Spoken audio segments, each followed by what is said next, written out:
I will speak to you in the name of the living God, who was and is to come, Father, Son, and Holy Spirit. Please be seated. Good morning.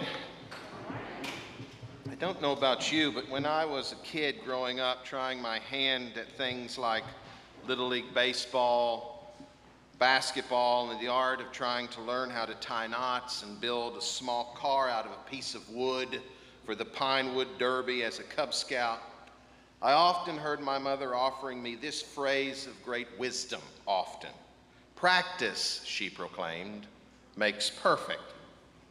And as time went on, she said that more and more as she was trying to console me when I failed terribly at just about every single one of those specific trials and attempts I made as a child.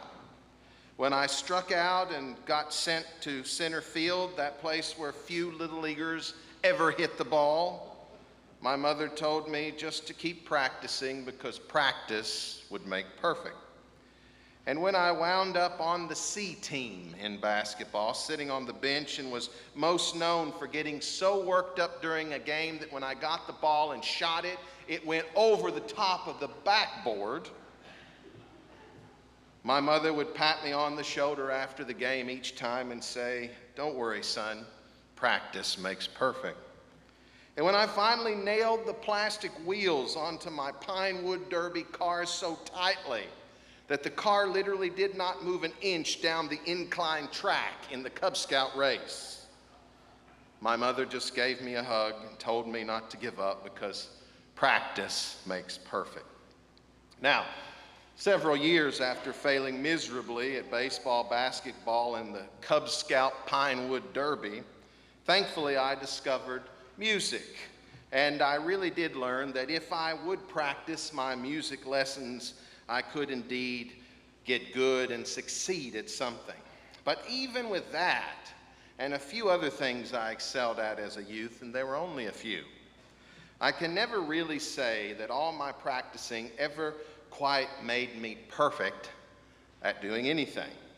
And if we're just being honest, the truth is even the greatest of the greats, those we know in sports, the arts, music, and whatever else, never reach a perfection that seems to truly last forever. What we achieve in youth will one day slow down with age, and what the body and mind give, the same body and mind one day take away. As human beings, as much as we talk about it, perfection is so difficult to achieve and so fleeting that I often wonder if it is ever really worth bringing up at all, for the simple fact of making us feel like failures when we do not reach it. Of course, I quickly learned that my mother also had another handy-dandy saying for the truth as well, usually said when she herself forgot to do something for us that she'd promised to do, or something she'd hoped to achieve and then never got around to working into her busy life of supporting us and feeding us and working. That saying was just as simple and concise as the first. "Donavan," she said, "I'm sorry, but no one is perfect." Well, after thinking for all that time that I could reach perfection and be a basketball star if I only practiced enough, that confused me when I was a kid. But all these years later, I've finally come to terms with the fact that somewhere in life, the phrase "practice makes perfect" must have an expiration date. For at one point, we become free to get back to what is truth about perfection. And all of us, somewhere along the way, will have that moment that we remember when we missed that one great shot, or when we no longer could swing the club the right way on the golf course, or when we just forgot to do something we truly meant to do and never ever thought we'd forget. I suspect that, like me, many of you probably have had something you've been wishing you could rise above or do better at from the very beginning of your life. Maybe it's not just been something as unimportant as hitting a basketball or going out on the golf course, but something much more problematic or even debilitating. Maybe it's been an ailment you developed early in life and have never been able to medically pull yourself up out of, or maybe it's something that you picked up along the way that's become a nasty habit, a thorn in your side, if you will, that you just can't seem to break no matter how hard you try. The truth is, none of this is really failure at all. It is just what happens when you're a human being.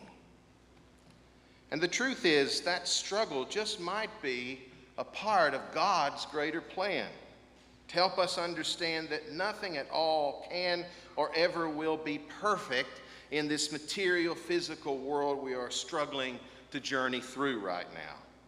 And that it might be better to clear that up at the very start in order to shift our focus and put our trust into something that is beyond this world, from which all blessings flow, which is God.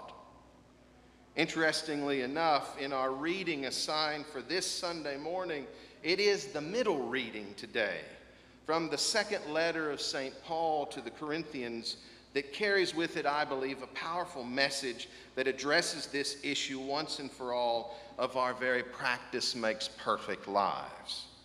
And for me, it is definitely something I need to hear often in my own personal struggles with life's anxieties and time again failures.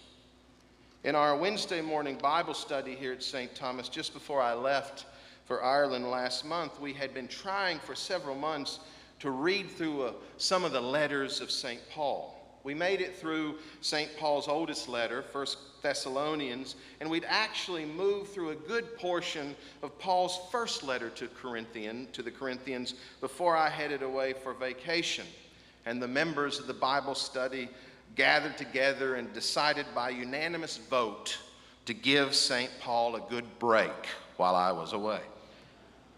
And I think that this was a decision that was made because, as important as Paul truly is, and believe me, he is, to the very foundation of our Christian faith and to the New Testament, Paul doesn't always come off well to our 21st century ears or perceptions.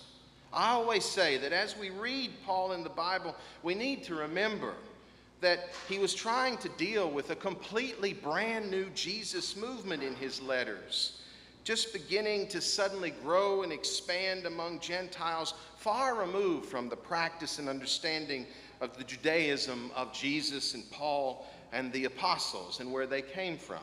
Paul had to make decisions to instruct both Jews and Gentiles in how to live into this fellowship with Jesus and to fully understand what makes the message of Jesus so completely different from all the faiths and religions that were established 2,000 years ago throughout the Greco-Roman Middle Eastern world.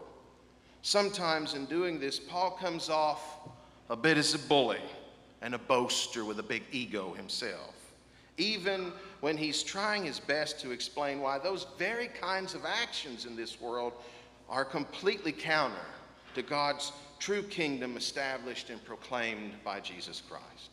And that's exactly what I believe Paul is attempting to do again in the opening verses of chapter 12 in 2 Corinthians this morning. He's just explained confusingly in the third person, I must say, how he himself has had a very mystical experience 14 years ago of heaven that was given him a revelation that, as he says, no mortal is permitted to repeat. Certainly, if someone had that kind of mystical experience, they would have a whole lot to base their letter of spiritual instruction to others upon. Paul definitely sounds like he's boasting a bit here, but he quickly redirects the discussion away from this mystical experience that might have made him special to the one thing that he believes keeps him like everyone else struggling in the world. Paul writes, "To keep me from being too elated, a thorn was given to me in the flesh, a messenger of Satan to torment me, to keep me from being too elated. 3 times I appealed to the Lord about this, that it would leave me. But he said to me, 'My grace is sufficient for you, for power is made perfect in weakness.'" Brothers and sisters, this, I believe, is a hugely hard but important message for every follower of Jesus throughout the past 2 millennia. It is important because it tells us that even the Apostle Paul had the same kind of issue, or some kind of issue, that he could not get himself out of in his physical being. Something that shows you and me that even the arguably most important person in the entire Bible after Jesus, whether you like St. Paul or not, was no different than you or me in his own struggles with not being perfect in life, no matter how hard he practiced. From the very beginning, biblical interpreters and scholars have wondered just what Paul's thorn in the flesh might have been in the first place. Did Paul have a physical issue he was born with that kept him from moving easily or seeing as he went from one town to the next? Did he have a speech impediment, perhaps, that made him a better writer than it made him a public speaker? Did he have some other issue that we will never know about that was on the level of being referred to as a messenger of Satan sent to torment him? Whatever it was, even a mystical journey up to the third heaven, whatever that means, did not free Paul from this thorn of the flesh. In fact, Paul proclaims in verse 9 that God's response to his many prayers to be delivered from this thorn that is tormenting him is that God's grace to sustain him in the struggle is sufficient, and that the power Paul truly needs is only made perfect in accepting that weakness that will be relieved by God's grace alone. What I fully believe this means for you and me is exactly the same sort of thing. That no matter what the struggle we may face will be, no matter how far it seems to cause us to fall away from the perfection we want to achieve, no matter how many times we feel we are failing or sinking in this life, God's grace and forgiveness freely given out of God's love for us is sufficient and the only thing we need to save us. In fact, it isn't just something that can get us through. It is the one and the only thing that can do that. For as God proclaims to Paul, true power never comes to us through worldly success, which never lasts in the first place and will always one day fade away from us and disappear. True power really comes through the weaknesses that draw us and our trust to God and to God alone, who is eternal and stretches beyond this physical world of impermanence into the realm of the spiritual that is eternal. Nothing, in fact, is more the opposite for this world than our Christian understanding of power, which comes to us only through humility, through faith, and through that trust in God. Paul this morning actually reveals to us what this kind of spiritual power and practice can bring to us. Paul writes that he is actually content with weaknesses, insults, hardships, persecutions, and calamities now for the sake of Christ. For whenever I am weak, Paul says, then I am strong.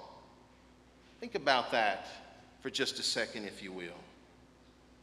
What would it really be like if we ourselves were no longer afraid or anxious about all of life's physical hardships, persecutions, and calamities? If our weaknesses only made us content in our trust in God more, and through that trust we were able to take whatever the world threw at us, to love God and to love our neighbors above everything else for the good of the other and for the healing of this very sin-sick world.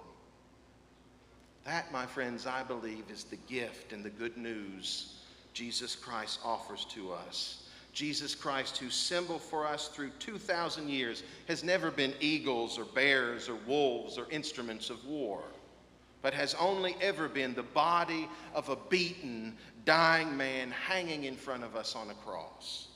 That symbol is there to remind us all every single day that there is no place, thanks be to God, that we can ever sink into that Jesus hasn't already been. And if Jesus has been there and risen from the dead and walked out of the darkness and coldness of a tomb, then Jesus can save us, no matter how bad or imperfect or sinking we might be convinced we might be. As St. Paul tells us, God's grace is sufficient for us all. It is all we need, for power is made perfect in the acknowledgement of our weaknesses. I think it's like my mama always liked to say, no one is perfect, no one that is, except for God and Jesus Christ. Therefore, the only practice that can ever help us achieve perfection is the simple practice of humility, of love of others, and of faith in God. That practice makes us perfect deep within our souls. And that perfection is something not even death will ever rob us of. And for that, we can all say, thanks be to God.